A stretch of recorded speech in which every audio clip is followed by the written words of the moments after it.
The call will be recorded. Hey everyone, it's Jennifer Nicole, and I'm so excited about this podcast today. Welcome to the JNL show, where I'm going to give you a jolt to JNL and a mega dose of motivation. Today I have the most amazing, beautiful woman, but she has overcome so many odds to be where she is, and she's got an important message for you. What if you were diagnosed with a severe medical condition that actually had no cure? What would you do? You're going to learn what this amazing woman did. And not only that, what she did to lose 20 pounds on top of it and transform her body. She's a weight loss success story, and she's also a contributing author in the volume 2 of When You're Stuck in a Rut and Need a Motivational Kick in the Butt. Please help me welcome Miss Katherine Streeton. Katherine Streeton, how are you today? Ring the bell. Woo! You're doing great, and I want to just congratulate you on your success. So, first of all, how does it feel to be a contributing author of this book? Oh, it feels amazing, and I'm so honored because I remember discovering you a few years back, and I never thought that I would have this opportunity. So it's just like a dream come true. Isn't it wild? Really, thoughts become things. You know, I always talk about that, the law of attraction, what you think about, you bring about. And here we are doing an interview. Your story is so motivational. It really touched me. You know, I scoured the earth looking for the most motivational stories to put in this book. What struck me is that you've overcome so many odds, and you cannot judge a book by its cover. People might be thinking, oh, she's young, she's beautiful. What does she have to worry about? Well, people, you've got to read her story. She has overcome so much. She's been actually, I'm gonna ask you a couple of questions, but just off the cuff, you know, being just having to face a medical condition that has no cure, but knowing that through wellness and fitness and exercise that you can control the symptoms. Where a lot of women in your situation, Katherine, would just buckled under. They would have stayed in bed, gotten a big tub of ice cream and said, you know what, forget it. I'm just gonna throw in the towel. There's no cure for it, so I'm not even gonna try. But you did not do that. That's why your story is so motivational. And let's just back up. We'll get to that. Let's learn more about you. You have such a beautiful accent. You know, tell us about your origins, where you're from, and tell us a little bit more about you so our viewers can get to know you a little bit better. Thank you, Jennifer. So I'm half Finnish, half Australian, and I actually live in Dubai. Wow, that's a mix. That's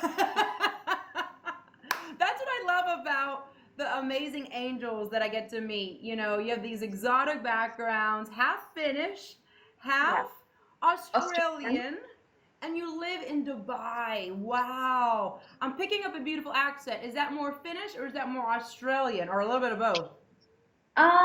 Maybe a little bit of both, and I've also lived in so many countries, and I think I've just picked up accents from all the places that I've traveled to. That's beautiful. I love it. It's like lyrical. It's great. So you have a great origins. And you know what? If anyone has not seen Katherine's transformation photos, please, I want you to go to her Instagram. It's just at Katherine Streeton. You're going to see her before and after. She lost 20 pounds. Not only that, she swapped out the muscle for the fat. You see, a lot of women, and you know that, Katherine, you've done a lot of research, and you know, when you were faced with having this medical condition that you couldn't even find a cure for, you're like, I have to do what I can. You focused on what you can do, not what you can't do. You didn't cry being a victim. You said, I'm going to be victorious. I'm going to take what God has given me and I'm going to use it. So I love that. So we're going to talk about your transformation, but please, everyone, go to her Instagram, check it out. She's got motivational content there, and also you're going to see her before and after. And it really is an amazing transformation, because even though it's not like 80 pounds, that 20 pounds made a big difference in your frame, because it's about reshaping and swapping out the fat for the muscle. So when and how did you start your transformation? Well, I'll just go back a little bit and start by saying that I actually suffered from eating disorders for a really long time. Yes. And I was constantly going between binging on food and then dieting and putting on all of the weight that I lost and not seeing any results, and just being on this roller coaster and eating emotionally and being depressed. So that was actually where I started, and No, I only. I want to jump in real quick because you talk all about that. And everyone out there watching, if you have an eating disorder, if you're binging and then you starve yourself and then you're emotionally eating, you're not alone. Katherine went through that, but she came out on top. She learned that that does not help. It's just a roller coaster. But what triggered you to do that? What, maybe I can dig a little deeper. A lot of women do emotionally eating and then they starve themselves. I know I did that. I did that roller coaster. I would lose a lot of weight and then bing, gain it back. It's that yo-yoing. And it was like low self-esteem for me and also not fitting in. It was self-soothing. And then when I bloated out, I said, oh my God, I got to shrink back. But what was it for you, sweetheart? Do you mean what was my motivation? Yeah, why did you do the emotional eating and then the binge eating and then that and that emotional, that roller coaster of eating and up and down and get, you know, the bulimia and that all that bad stuff? What was it for you? What caused that? It was low self-esteem Mm-hmm. and to fit in and wanting to lose weight, but just not knowing the right way to do it. Yeah. And I just assumed that if I ate less and exercised more, then I would get the results that I was after. But that wasn't actually the case. Can I share something with you? I totally can connect with you. I remember that before, you know, I had my kids when I was like even 18 and 19 and really young. I believe that's what the fitness industry was actually even pumping out in the media. Eat 1,000 to 1,500 calories a day and be like a cardio queen, like a gerbil on a wheel, going nowhere fast, doing all that cardio and exercising obsessively, eating little to nothing because it was skinny. Skinny was really in. Yeah. And now we embody that strong is the new skinny. You can see my passion and excitement. My eyes are like this. So this is not my show. This is your show. It's your interview. So when and how did you start your transformation? But it's something that we all, in one time of our life as women, connect with, that emotional eating, the yo-yoing up and down. So I'm excited. Now we're on a healthy ground. But when and how did you start your transformation, sweetheart, to make it stick? Yeah. Well, I think I was first just really motivated by pain because I realized that I was, or my low self-esteem was affecting all areas of my life, not just my physical health, but I was ashamed to be on the beach in a bikini. Aww. And I was just at a very, very low point. Mm-hmm. And then the key to really having lasting change was to have a completely different approach and to, instead of being in a rush to lose weight, to really give myself the gift of time. Yes. And realize that whatever I had done in the past didn't work, so I needed to try something different. Yeah, absolutely. We have such similar stories. That's why I loved your story. I connected with it so much. When I read it, and I said, yes, it's got to be in the book. Get it in there, because I believe that your voice and your story represents a lot of what women are going through. So everyone out there watching and listening, take a page from Katherine's story. And I totally relate that yo-yoing up and down, that unhealthy rushing to that desired weight. When you get there, you're like, I'm not happy. So then you emotionally eat again, and then the weight's back on you. It starts with giving yourself the gift of the time, like you said, and going from another paradigm of not self-abuse, of I'm ugly and I'm fat, I'm going to just shame myself and not eat anything, and then overly, excessively, obsessively, compulsively work out. Because I know a lot of women suffer from that too. It's an addiction. But find that happy medium, find that happy medium. So that's when your transformation started. You knew all the negative stuff of self-abuse didn't work, and you said, now let me do it with self-love and just work out and eat healthy. And whatever my body looks like after me doing that is just the way I'm going to look. And the funny thing is, what happened for you is you lost 20 pounds, you reshaped your body, you got rid of the fat, replaced it with muscle, all through doing it smart, slow and steady wins the race, and giving yourself the gift of time, and through self-love, right? Yes, exactly. Yes. So what would you say to, maybe there's some women out there that are going through that, or some young girls that are kind of just getting into wanting to lose weight? What advice would you give them that you learned along the way? Well, know that you're not alone. There's always someone who has already achieved what you achieved. So you can find a coach or a mentor. And then also, I would love to really inspire women to get off the diet bandwagon. Yeah. And really instead focus on health. And also, as I mentioned in the book, to set empowering goals rather than just setting a goal to lose weight or to look good in a bikini. Yeah. Instead, to set goals such as getting stronger in the gym. And that was also one of the keys to my success, was the concept of progressive overload, which just means that you're constantly challenging yourself in the gym. You're lifting heavier weights each time, or you're increasing the reps. And I didn't know about that back when I was on the roller coaster of dieting and binging. But when I found out that instead of just focusing on the scale weight going down, I could focus on my performance in the gym, that's when I really started to see my transformation happen. You said it best. I always say you cannot measure strength on a scale. You know what I mean? Then when you step on a scale, it doesn't say, oh, she's got confidence. Oh, she's strong. Oh, she's empowered. Oh, she's in charge of her life. Oh, she has self-love. The scale is just a number, and that number cannot measure all the other aspects of wellness, just like you said. I like that you said, I call it compound interest. When you're working out, you add to what you invested in yesterday, so you're adding value to what you made and deposited into your body's bank account yesterday. So you called it, what did you call it again? Progressive overload. Progressive overload equals compound interest in my JNLism. But I love what you're saying, because then it's like you're adding weight, you're adding reps, you're getting stronger. So you switch your mindset from losing weight to gaining strength. Yeah, which is huge. I gotta ring the bell for that. Woo! Because these are success principles that people really need to connect with. So I'm gonna go there. I'm so glad you made the decision to start your transformation and switch your mindset. But what was it? What was your deepest, darkest moment? What made you really decide to change? I know you said pain, but what else was it? Was it just like thinking, if I continue on this cycle, where will I be in 5 years? What, will I just be more insane and just, out of control? What was it for you? What was your trigger? What made you really decide to make the change? Well, to be honest, at that point in my fitness journey, that wasn't really a motivating factor yet, but it is now. Yeah. And well, maybe we get to that later, but due to my PCOS now, that really is a motivating factor for me. But at that time, I maybe wasn't smart enough, and I was still kind of looking quite short term. But at least I was smart enough to know that dieting didn't work and restricting calories didn't work, that I needed to find a healthier approach.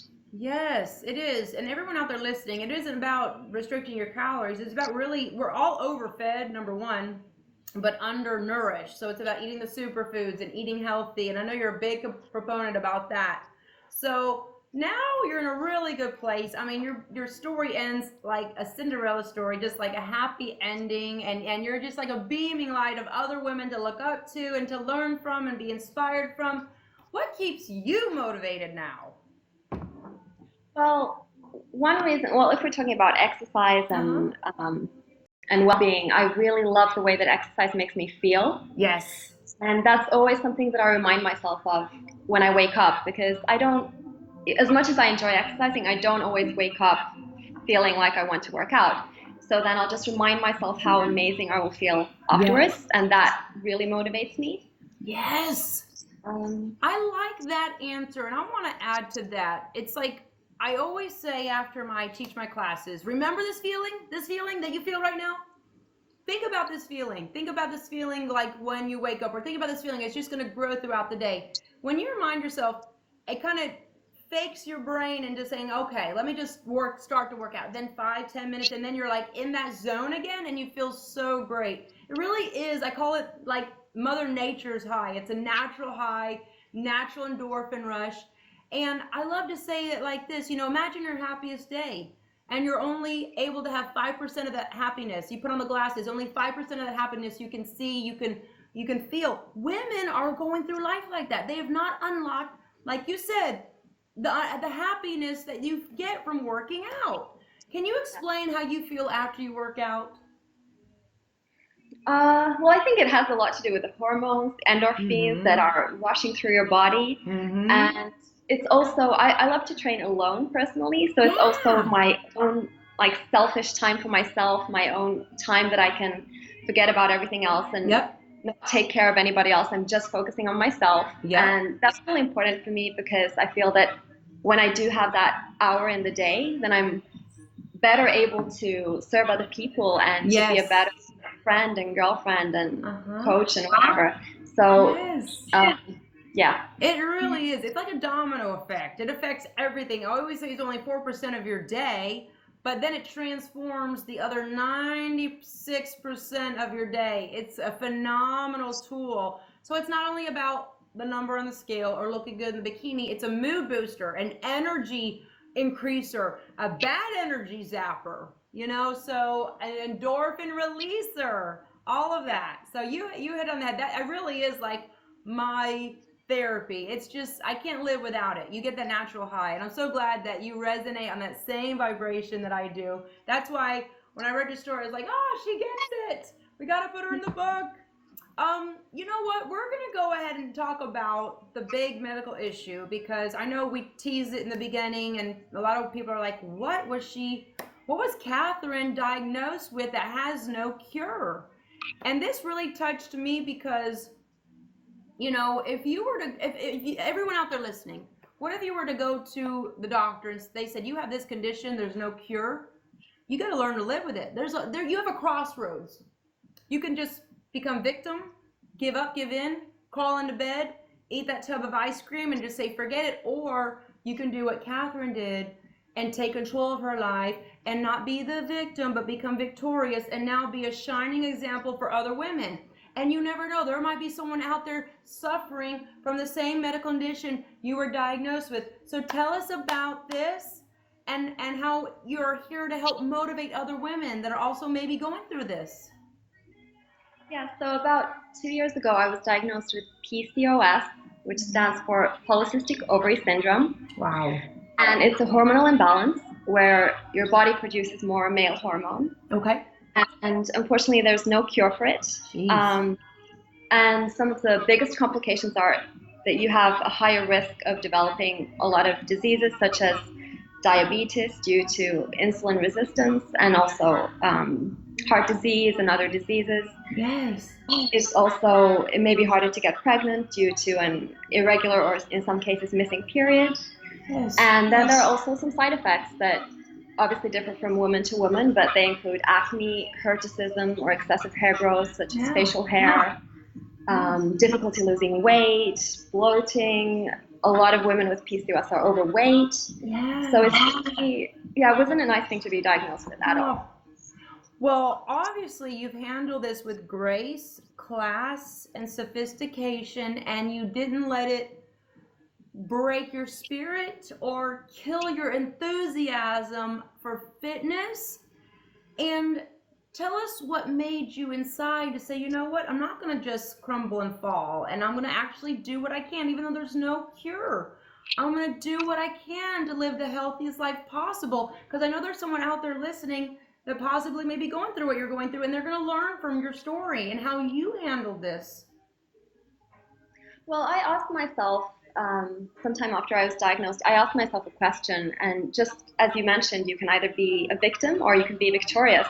And I asked myself, I accepted the facts, there's nothing I can do about it, but I asked, how can I turn this into something positive? Yes.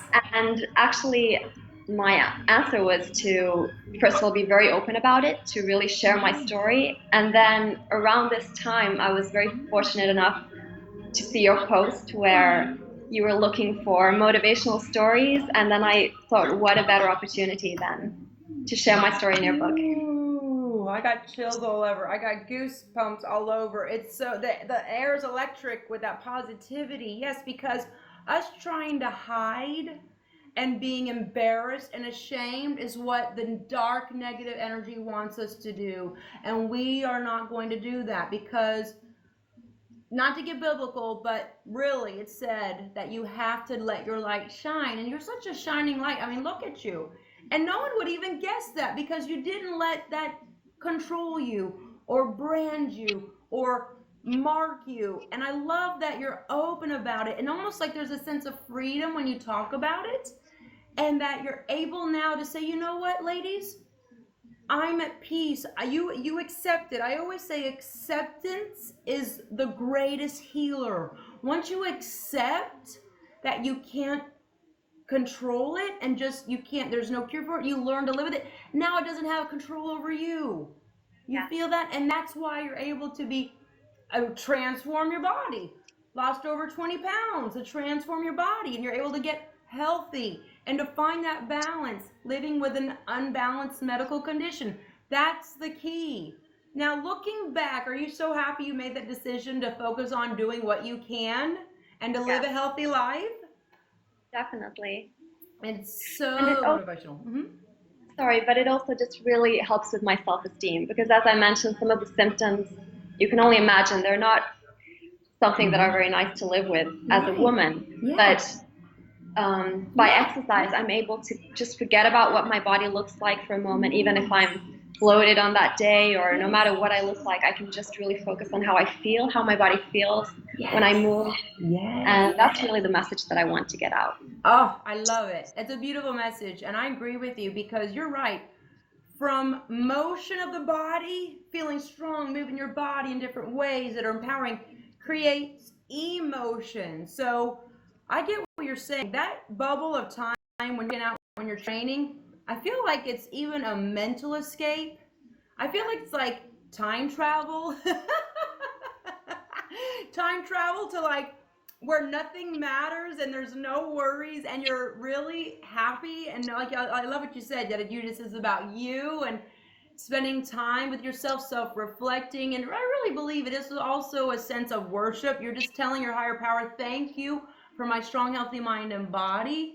And I think that through that, you are getting more, you're getting blessed with better health, and that you're able to control some of the symptoms, and that you have won the battle. Or maybe other women with the same situation, the same medical condition, that if they maybe aren't exercising and eating a lot of sugar and eating a lot of bad carbs and drinking alcohol, and it's just like not loving themselves, that it's probably even worsening the symptoms. So I love that part of your story where you said, I now am able to have a healthy life, even though I have that, through self-love, right? Amazing, amazing. Well, you're in such an amazing place now, and I'd love just to tap your spirit, tap your expertise. And what advice would you give to other women out there listening when they're starting on their fitness journey? Well, first of all, it's your motivation. If your motivation is just only to look good or to weigh a certain amount, then that's probably not going to last very long. So really try and tap deeper into yourself and try and find a deeper purpose. For me, it was just really being sick and tired of being on this roller coaster and constantly being unhappy with my body. I just wanted to feel better. And that's that's a completely different place to start from compared to wanting to look a certain way or wanting to weigh a certain amount. So really try and find something deep that's going to motivate you. Yes. And also find the form of exercise that you love. A lot of people, they give up, they may try something and then they don't like it, and then they say, no, I don't like to exercise. Yeah. But I really believe that there is a form of exercise for everybody. You just have to keep looking until you find something that you love.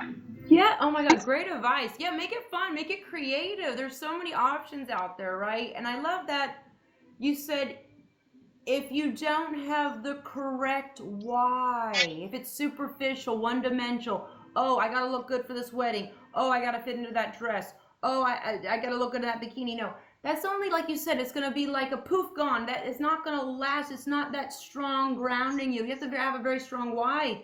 And your strong why was my health. I gotta get off this crazy roller coaster of the yo-yoing and up and down, and me too. And you have to have a strong why, bigger than you. It really is about proving to yourself that you can create that balance in an unbalanced world. And even if you had an unbalanced past, and I love that you said that. And then also that you want to make it fun. Find something you enjoy. Fitness is not like a chore where, oh God, I gotta work out. No, I get to work out. I get to train, I get to sweat, I get to celebrate my body. All that. I mean, you're a liar when you've got to read Katherine's book. I'm going to read the chapter of it. My journey from unbalanced diet to living a balanced, healthy lifestyle. I mean, what an amazing story. I learn so much every time I read it. And every time I read it, I pick up something new. And that's the beauty of having a book. It's such a great motivational tool. Before we close out, you know, how was it for you to actually put your story into writing and now to see it published? And by the way, we got to look at this beautiful photo. Look at this. Everyone, take a look at that. Look at that supermodel, really. How does it feel to have your story now help countless of other women that are silently suffering in their own self-inflicted misery and worry and anxiety and depression? Well, that really gives me a sense of purpose, and I really feel like I can turn something that could easily be something negative into something that can motivate other people. So I'm really excited, and I do hope that somebody out there can find some motivation in my story and maybe relate, and also from this interview, hopefully find some tips and something they can use in their life. I love it. I'm so excited. Well, before we wind down and close down, is there anything you want to leave with our viewers? Any last motivational tips? Any just maybe inspirations from you? Katherine, anything you want to add in closing? Well, also, I mean, something you also say is never give up. And if you try, because I was on so many diets and I failed on all of them, or I always just ended up gaining the weight back that I could have easily just given up and thought that it's never going to happen. But it is possible. And also for any women out there who are suffering from PCOS, just know that you can take control of your health. Yes. And you can always be the best version of yourself. Wow. Wow. Woo! I love it. From the woman herself. Everyone, if you want to find out more about Katherine, please go to her website. It's got amazing content there. It's KatherineStreeton.com. And also I mentioned her Instagram, Katherine Streeton, and also her Facebook, again, which is her name, Katherine Streeton. Katherine, thank you so much, and God bless you. I love your story. I'm honored to have you as a contributing author in Volume 2. And everyone out there watching, remember, if you don't believe in yourself, we believe in you. Until next time, smile and be well. Bye, everyone. Bye.